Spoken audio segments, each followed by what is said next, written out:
हरे कृष्णा।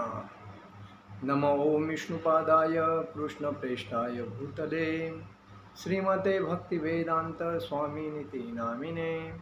नमस्ते सारस्वते देवे गौरवाणी प्रचारिणे निर्विशेष शून्यवादी पाश्चात्य देशतारिणे।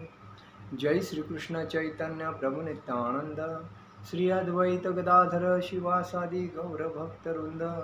हरे कृष्ण कृष्ण कृष्ण हरे हरे, हरे राम राम राम हरे हरे। शील प्रभुपाद महाराज की जय, परम पूज्य लोकनाथ स्वामी महाराज की जय, निताई गौर प्रेमानंदे हरि हरि बोल। आज हम लोग भगवत गीता के ऊपर चर्चा करेंगे। अंतवत्तु फलतेषां तद्भवत् कल्पमेधसां देवादेव यजो यान्ति मद्भक्ता यान्ति मामपि। अंतवत्तु फलतेषां तद्भवत् कल्पमेधसां देवादेव यजो यान्ति मद्भक्ता यान्ति मामपि। अल्प बुद्धि वाले लोग देवताओं की पूजा करते हैं। उन्हें प्राप्त होने वाले फल भी सीमित और क्षणिक होते हैं। देवताओं की पूजा करने वाले देवलोक को जाते हैं और भगवान श्री कृष्ण की पूजा करने वाले भगवान के परम धाम को प्राप्त करते हैं। भगवान यही कहते हैं कि देवताओं के उपासक भिन्न लोक को जाते हैं और विभिन्न देवता स्थित है। ठीक उसी प्रकार सूर्य की उपासना करने वाला सूर्य लोक को जाता है, चंद्रमा की उपासना करने वाला चंद्रमा को प्राप्त होता है। यदि कोई इंद्र जैसे देवता की पूजा करता है तो इंद्रदेव को प्राप्त इंद्रलोक में जाता है। और देवता की पूजा करने से भगवान को प्राप्त किया जा सकता है, ऐसा लोग बोलते हैं, लेकिन ये गलत है।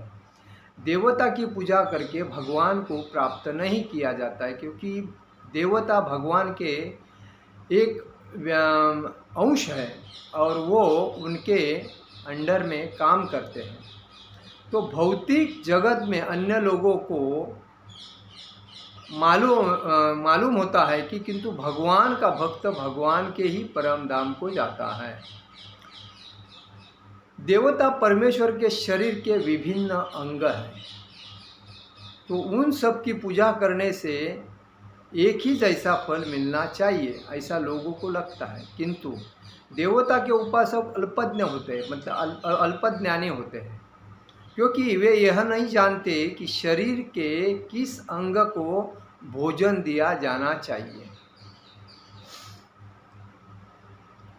उनमें से अनेक इतने मूर्ख होते हैं कि वे यह दावा करते हैं कि अंग अनेक है अतः भोजन देने के अंग अनेक है, किंतु यह बहुत उचित नहीं है कि क्या कोई कानों या आँखों से शरीर को भोजन पहुंचा सकता है। वे यह नहीं जानते कि देवता भगवान के विराट शरीर के विभिन्न अंग है, और वे अपने अज्ञानवश यह विश्वास कर बैठते हैं कि प्रत्येक देवता ईश्वर है तथा परमेश्वर की प्रतियोगी है। न केवल सारे देवता अपितु सामान्य जीव भी परमेश्वर के अंग है, अंश है। भागवतम में कहा गया है कि ब्राह्मण परमेश्वर के सर है। ब्राह्मण कौन है? सर है, मतलब मराठी में डोकं बोलतात। ब्राह्मण हे भगवंताचं डोकं आहे। क्षत्रिय कोण आहे? क्षत्रिय उनकी बाह्य है, क्षत्रिय उनके बाह्य है, ये दो हाथ। वंश उनकी कटी, वंश उनकी कटी मतलब ये जो कंबर है, ये कंबर है भगवान की। वैश्य ये कौन है? कंबर है। और शूद्र उनके पाव है। शूद्र कौन है? उनके पाव, चरण पाव है। और इन सब के अलग अलग कार्य है। यदि कोई देवताओं को तथा अपने आप को परमेश्वर का अंश मानता है तो ज्ञानपूर्ण है, किंतु यदि वह इसे नहीं समझता तो उसे भिन्न लोगों की प्राप्ति होती है। देवतागण निवास करते हैं, वह गंतव्य नहीं है। जहाँ भक्तगण जाते हैं वहाँ देवतागण नहीं जा सकते। देवताओं से प्राप्त वर नाशवान होते हैं। देवता जिनको जिनको वर देते हैं वो नाशवान होते हैं, तात्पुरते रहते हैं। भौतिक जगत के भीतर सारे लोग, सारे देवता तथा उनके सारे उपासक नाशवान हैं। देवताओं की उपासना से प्राप्त होने वाले सारे फल क्या है? नाशवान है। परमेश्वर की भक्ति में कृष्ण भावनामृत में संलग्न व्यक्ति से पूर्ण दिव्य आनंदमय जीवन की प्राप्ति कर सकता है। किसमें? भक्ति में कृष्ण भावनामृत में संलग्न व्यक्ति ज्ञान से पूर्ण दिव्य आनंदमय लोक की प्राप्ति कर सकता है। उसकी तथा देवताओं के सामान्य उपासक की उपलब्धियां पृथक पृथक होती है, थोड़ी थोड़ी होती है। परमेश्वर असीम है, अनुग्रह अनंत है, और उनके परमेश्वर को अपने शुद्ध भक्तों पर कृपा भी असीम होती है। कहने का मतलब यही है कि ब्राह्मण, क्षत्रिय, वैश्य, शूद्र, ये जो 4 विभाग है, तो ब्राह्मण भगवान का सर है, क्षत्रिय उनकी बाहें है, वैश्य उनका कंबर है, और शूद्र उनके पैर है। जैसा कहा गया है, रजगुण, तमगुण, सत्वगुण। सत्वगुण ये श्री कृष्ण का गुण है। सत्वगुण श्री कृष्ण का गुण है, क्योंकि उसमें मांस, मच्छी, मटन, दारू, अंडा, परसे, संभोग ये कुछ नहीं होता है। वो खाली भगवान की भक्ति करेगा, भगवान के अभंग सुनेगा, भगवान की कृष्ण भक्ति के सारे जो जो बुक्स है, जो जो कथाएँ है, वो कृष्ण भक्ति के ओर बढ़ता जाएगा, क्योंकि वो सत्वगुण है। और रजोगुणी जो है वो ब्रह्मदेव है। ब्रह्मदेव यह लोगों की सपने साकार करने का काम। लोग क्या करते हैं? जो रजोगुण होते हैं वो थोड़े से आलसी भी होते हैं, और उनके पास कितना भी धन आवे, कितना भी पैसा आवे, और कितना भी उनको आनंद मिले, फिर भी उनकी वो आनंद जीवन जीना मतलब मानते नहीं। उनको आस रहती है, मुझे वो चाहिए, मुझे और चाहिए, मुझे और चाहिए, मैं इसको बीट कैसा करूं, मैं उससे आगे कैसा जाऊं, मुझे ये पद मिला है। लोगों को एक पद मिलने के बाद आराम बोलते हैं, ठीक है, ज़्यादा टेंशन लेने का नहीं होगा। लेकिन रजोगुण वाला नहीं। रजोगुण वाला क्या बोलेगा? अरे यार मेरे को तो कुछ नहीं मिला, ये क्या है यार, इसमें मज़ा नहीं आता है, वो अच्छा है, ऐसा बोल के वो अतृप्त आदमी होता है। रजोगुण वाला कौन होता है? अतृप्त आदमी होता है। उसकी लालच बहुत रहती है, उसमें बहुत सपने रहते हैं, वो सपने साकार करने के पीछे दिन रात अपने शरीर की वाताहत लगाता रहता है। और तमोगुण ये शिव भगवान होते हैं, शिव जी होते हैं, जो आलसी, कुछ काम के नहीं, नींद में सोने का, नींद लेते रहने का, सोते रहने का। कोई आज का अगर काम करना है तो कल करना चाहिए, कोई जल्दीबाजी है नहीं, मिला तो भी ठीक, नहीं मिला तो भी ठीक। और इसमें रजोगुणों में और तमोगुणों में संभोग की आसक्ति ज़्यादा रहती है, लैंगिकता ज़्यादा रहती है, उनके बच्चे पैदा करने की लालच ज़्यादा रहती है, दूसरे स्त्री बदलने की लालच ज़्यादा रहती है। मतलब मन तृप्त कभी नहीं रहता है इनका, तमोगुणी का। तमोगुणी आदमी में ज़्यादा करके आलसी लोग होते हैं, सोते रहेंगे, आज का काम कल करेंगे, ज़्यादा टेंशन लेंगे नहीं, खाली बोलते रहेंगे, करेंगे तो कुछ नहीं है, दूसरे के ऊपर डिपेंड रहेंगे और चलते रहेंगे, जो जैसा टाइम निकला वो ठीक है। ऐसे तमोगुण होते हैं। और तमोगुण और रजोगुण ये जो होते हैं, मतलब तमोगुण से भी नीचे जो होते हैं वो कुछ भी काम नहीं करते, वो खाली पागल होते हैं और दूसरे को तकलीफ़ देना जानते हैं। तो ऐसे लोग भगवान कभी भी, ये लोग देखो, भगवान की भक्ति करनी है तो हमें, अगर तमोगुण में हम है तो हमें आहिस्ता आहिस्ता अपने गुण को बदलना चाहिए। हमें तमोगुण से रजोगुण में आना चाहिए, रजोगुण से सत्वगुण में कभी जाऊंगा उसके पीछे। सत्वगुण के क्या गुण हैं, सत्वगुण के गुण आत्मसात करने के लिए मुझे क्या क्या करना पड़ेगा, तभी तो वो रजोगुण में जाएगा। जब मेरा गोल ही आगे बढ़ा नहीं है तो मैं कैसा सत्वगुण में जाऊंगा। आज जितने भी भक्त भक्ति में आते हैं वो रज और तम सत्वगुण वाले रहते हैं। तमगुण वाले कभी भी भक्ति में आएंगे नहीं, आएंगे किसी ने बताया तो भी नहीं, क्योंकि उनको उनके आयुष्य में और भी दुख भोगना है, उनको संभोग करना है, अलग अलग चोरी करना है, लूट करना है, सपने साकार करना है। उनको लगता है भगवान के भक्ति से बढ़कर ये हम लोग जो कर रहे हो सब कुछ है, ऐसा उनको लगता है। तो ये मूर्खता है उनकी। तो कहने का मतलब है, हमें कभी भी मनुष्य जीवन को और प्राणी को भगवान ने जन्म मृत्यु जरा व्याधि ये 4 चक्र दिए हैं, और उस 4 चक्र में ये जो बुद्धि है वो मनुष्य प्राणी को है।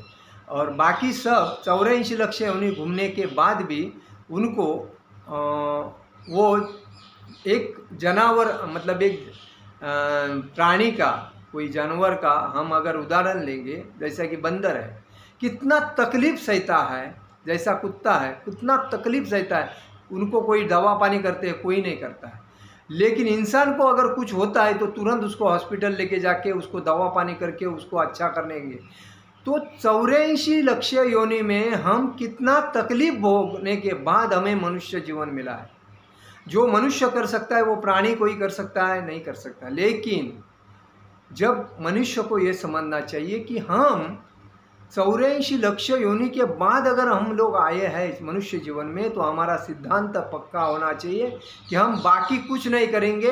भगवान ने हमें जन्म दिया है इस मानव जीवन का, वो लाइफ में मतलब एक बार ही जन्म मिलता है, तो वो जन्म का हमें भक्ति करके ही फायदा लेना चाहिए। और भगवान श्री कृष्ण की भक्ति करने वाला ही वो धाम जाएगा, अन्यथा वापिस वो योनि में ही जाएगा, देवता की भक्ति करने वाला। इसीलिए यहाँ कहा गया है, जो देवता की भक्ति करते हैं वो मूर्ख होते हैं, और जो भगवान श्री कृष्ण की जो भक्ति करते हैं वो ज्ञानी होते हैं, और वो अपने धाम, परम धाम को पहुँचते हैं। अगर देवता की भक्ति करने वाला व्यक्ति हर टाइम पुनरच जन्म पुनरच मरण इसमें पड़ता ही जाएगा, क्योंकि उनको आदत पड़ी है, उनको विश्वास नहीं है दूसरे के ऊपर। क्योंकि दूसरा क्या कर रहा है, अगर बोलता है कि आपको ये करना है, आप कृष्ण की भक्ति करो, आप चांटिंग करो, आप प्रवचन में आ जाओ, हम भगवान श्री कृष्ण के मंदिर में आ जाओ, आप प्रसाद ग्रहण करो, वो बोलेगा मुझे टाइम नहीं है, मुझे मरने के लिए टाइम नहीं है यार, मैं इतना फंसा पड़ा हूँ, इतना लोड है, इतना। किसने बोला है तुमको इतना लोड लेने के लिए?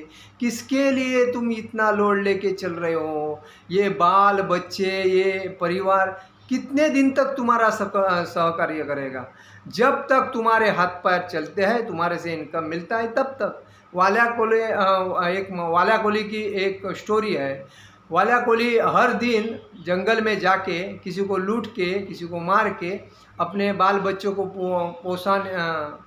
पालन पोषण करने के लिए लेके आता था। एक दिन नारद मुनि आए और उसको बोलने लगे, आप ये किसके लिए कर रहे हो? तो बोला, मेरे परिवार के लिए कर रहा हूँ, मेरे बाल बच्चे हैं, मेरी बीबी है, मेरे पिताजी है, माताजी है, उनके लिए, उसका पेट भरने के लिए मुझे करना पड़ रहा है। तो नारद मुनि ने उनसे बोला कि एक काम करो, अगर उनके लिए आप करते हो तो आप एक काम करो, उनको, मैं इधर ही रुकता हूँ, मुझे लूटो, वांदा नहीं, मुझे मारो, वांदा नहीं, लेकिन प्रथम तुम जाके अपने परिवार को पूछो जो तुम कर रहे हो उसमें वो शामिल है या नहीं है।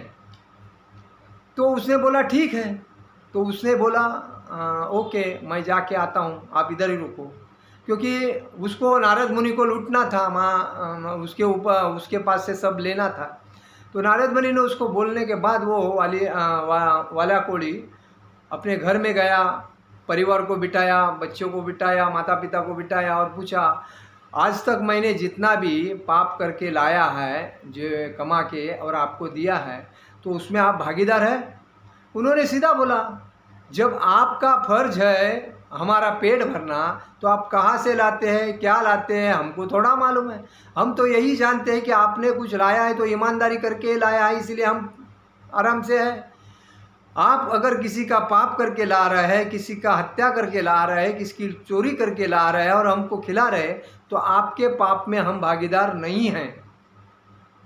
वो पाप में हम भागीदार नहीं हैं। हम पुण्य के साथ चलेंगे, सत्य के साथ चलेंगे, पाप के साथ नहीं चलेंगे, खोटे काम के साथ नहीं चलेंगे। तो वो आश्चर्य हो गया और बोला, आज तक मैंने इतना इनके साथ किया, तो ये अभी हाथ उठा रहे हैं, मेरे साथ नहीं आ रहे, इसका मतलब मैं पापी हूँ, मैंने पाप इतना किया आज।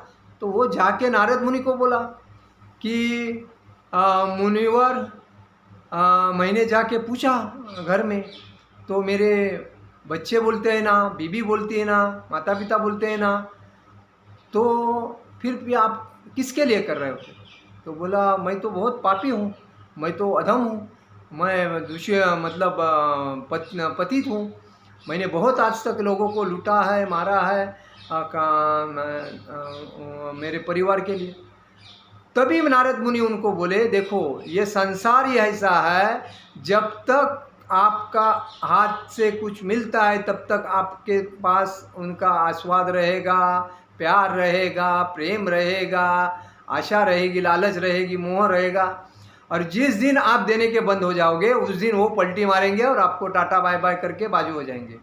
उससे अच्छा आपको अगर सद्बुद्धि प्राप्त होनी है, भगवत भक्ति प्राप्त करनी है और आपका खुद का पाप से मुक्ति करना है, तो आप राम राम बोलो। उसने क्या बोला? राम राम बोलो। तो उसको राम बोलने नहीं आता है, तो उसने मरा बोला, मरा मरा मरा मरा मरा मरा मरा मरा बोलते बोलते बोलते उसका राम राम उच्चार आया। राम राम उच्चार आने के बाद नारद मुनि ने उसको बोला, ठीक है, अभी आप यही बोलो, राम राम आ रहा है आपका, राम राम बोलते रहो और आहिस्ता आहिस्ता आपको ज्ञान प्राप्त होएगा। ज्ञान में प्राप्त होने के बाद ये दुखालय में ना कोई बच्चे अपने हैं, ना बीबी अच्छी है, ना परिवार अपना है, कोई नहीं है। खाली भगवान ने आपको जो इस जन्म में भेजा है, तो भगवान ही तुम्हारा पालन पोषण करता है और जो भी कुछ आपको आज तक मिला है भगवान के आशीर्वाद से मिला है। लेकिन आज तक आप अंध में थे, मतलब अज्ञान में थे। अभी आप ज्ञान में जाओगे और उसके बाद में वो समझ गया कि मैंने कितने पाप किया। उसके बाद जब नारद मुनि ने समझाया, तो उसने बाद में वाल्मीकि रामायण का वाल्मीकि बन गया, उसमें रामायण की निर्मित की। ऐसा मतलब क्या हो, हम लोग अपने परिवार के लिए बहुत मेहनत कर रहे हो, लेकिन परिवार कितने दिन तक है? बच्चे, हमारा फर्ज बनता है कि 50 साल के बाद अपने घर को टाटा बाय बाय करो, अपने बाल बच्चों को अपने पैर के ऊपर खड़ा करो या अपना वानप्रस्थ प्रस्थापित करो, वानप्रस्थ आत्मसात करो और भक्ति में लगो। भले घर में खावे पीवे आनंद रहे, क्या है, सबको अपना अपना भक्ति का ये ज्ञान प्राप्त होना जरूरी है। सबके लाइफ में 50 साल आता है, बच्चे के भी आता है, माता के आता है, पिता के आता है, दादा के आता है, दादी के, सबके आता है। तो हमारा फर्ज बनता है 18 साल से लेके 50 साल तक हमें मेहनत करनी है और 50 साल होने के बाद इस कलयुग को या ये दुखालय को टाटा बाय बाय करके हमें वानप्रस्थ लेना चाहिए, वानप्रस्थ आश्रम। क्योंकि ब्रह्मचारी, गृहस्थ, वानप्रस्थ, सन्यासी, तो ब्रह्मचारी हम लोग रहते हैं 18 साल के पहले, उसके बाद 22 साल 25 साल तक ब्रह्मचारी रहते हैं, उसके बाद गृहस्थ होते हैं, गृहस्थ 50 साल तक होते हैं, उसके बाद 50 के बाद वानप्रस्थ 75 तक होता है और 75 के बाद सन्यासी होता है। तो जब आप वानप्रस्थ में आते हैं, भक्ति करते हैं, लोगों को अच्छा लगता है, 5 6 7 10 साल के बाद सन्यासी बन सकते हैं। तभी आपका जीवन सफल है इस जन्म में। नहीं तो फिर देवता की भक्ति करने के वजह से आपका पुनर्स जन्म पुनर्स मरण ये जीवन में जाके आपको तकलीफ भोगना है। इसीलिए कृष्ण भक्ति श्रेष्ठ है और कृष्ण भक्ति करके हमें परम धाम भगवान श्री कृष्ण के धाम गोलोक धाम में भागवत धाम में पहुंचना है और हमें अपने जीवन का सार्थक बनाना है। आज का मेरा प्रवचन समाप्त करता हूँ।